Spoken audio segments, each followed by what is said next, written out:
And we're back on Shardlight Radio. I'm your host, Mr. Ben, and today, instead of working on graphics for this program, I am just going to record another show because that's what I want to do, and it's my show. I want to talk about spoilers. So all the cards I'm going to discuss today are going to be in Expansion Pack 1 Generations. Now, real briefly, the Expansion Pack release is going to be kind of a cross between the LCG model and the CCG model. So you're going to get a pack with 25 cards, I believe, and it will be the same 25 cards every time you buy the pack, with the exception of one per case is all foil cards.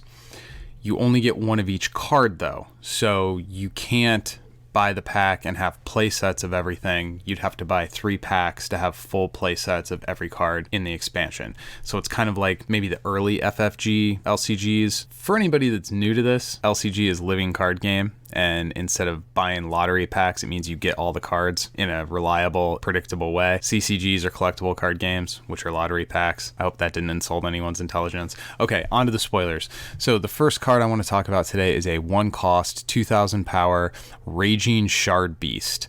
It's a unit. It has funny flavor text, which is, "What is that?" says everyone.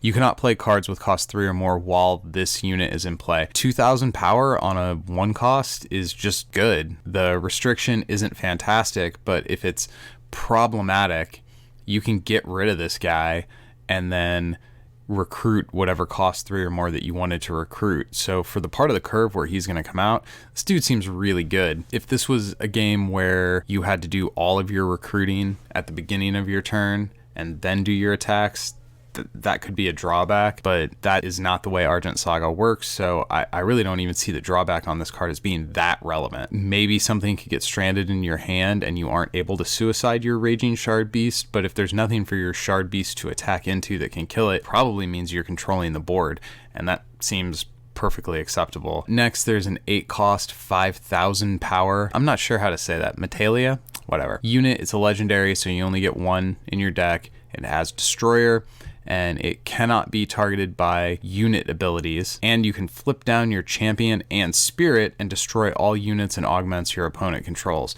So this could be a comeback mechanic in a deck that wants to go long and is greedy to the point where losing control of the board early is a realistic line of play. This would be a way for you to dig out of that. Any deck that relies super heavily on the champion or the spirit is not going to be able to use this, except maybe as a panic move as you're trying to go in for the win, because it does deny you your champion and your spirit for the rest of the game. And if you soul bursted your spirit at any point, you're not going to be able to play this guy, because flipping the champion and spirit face down is part of the cost, not part of the effect. Probably some edge case play, I suspect. I think it's impossible that a card that powerful doesn't see at least some play, but the hoops you have to jump through to make this work and the type of deck you're going to want to put it into are fairly limited. I don't think this is going to be a ubiquitous card. There was a whole set of just blank texted cards, which I don't understand. 1, 2, 3, 4, and 5 drops with 1,000, 1,500, 2,500, 3,000, and 4,000.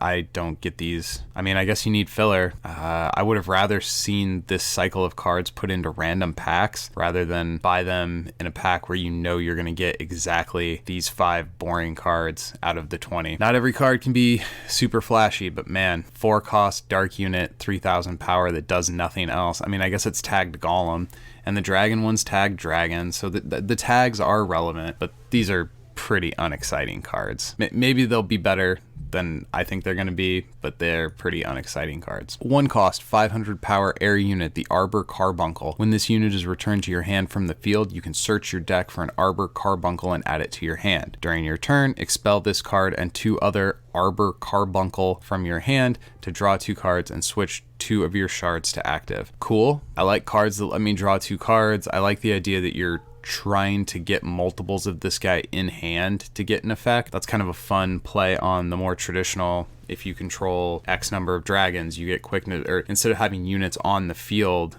be the relevant thing, this is a carbuncle collection in your hand that triggers the relevant bump in power. Also, given the way air likes to bounce units off the field, you could potentially play this guy and then return him to your hand to get value that way, and then get more value when you throw him and the other ones away. So that's pretty cool. I like everything about that card. The hoop it's asking you to jump through to get to its powerful effect is something you're probably going to be doing anyway in an air deck. 500 power, not super fantastic, but I don't really think that's what that guy is here for anyway. This is kind of a draw engine hidden inside a character. Next up, there were 3 different alternate shards revealed. These are legendary shards, so you can only have one in your deck, and all 3 of them say that if you control another legendary shard, that this card goes to the discard zone. So to be clear, if you have 2 of these, you lose both of them. You're probably only going to run 1, and all of these allow you to produce 1 Shardlight,